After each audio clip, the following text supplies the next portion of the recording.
So one question is, can you talk about how to approach for externships? What are the requirements? Step 2 CK score, step 1 CK pass is enough.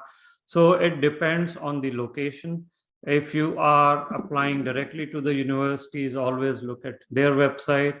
But if you are applying for this season, as long as you have taken step 1, a lot of our locations are okay.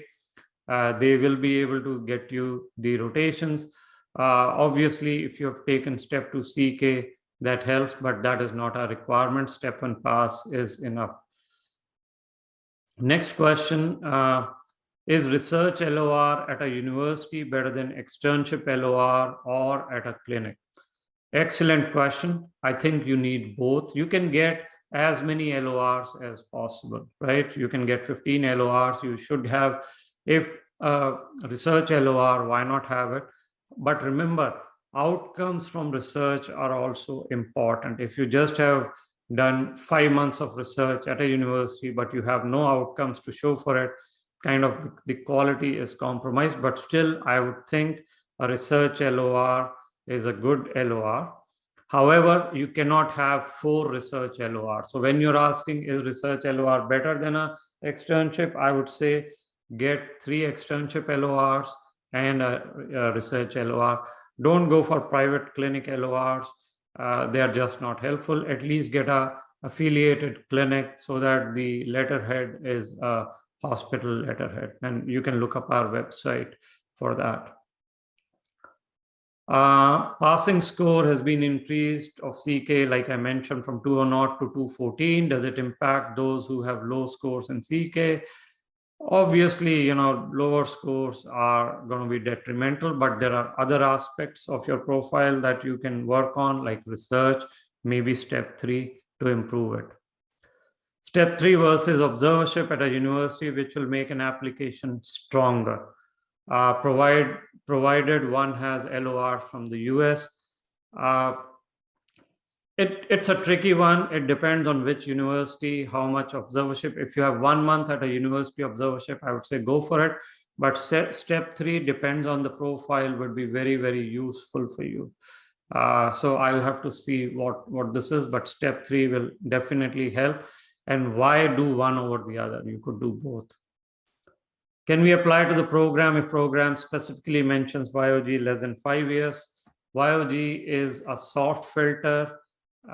You can overcome it, but in general, if the program is very strict, then they may not offer you an interview unless you know them well. Do observerships hold value? Depends. So a university 1 month observership will have a lot of value, but in general, you want hands-on experiences, elective externship. So while observership are not completely zero, avoid a lot of these observerships. What would be the last day to take step 2 CK? I am assuming you are applying this season, so take early August, and then you can apply for certification and be ready by September 15th. Can we apply and then add step 2 CK after September 15? That will be a very hard thing to do.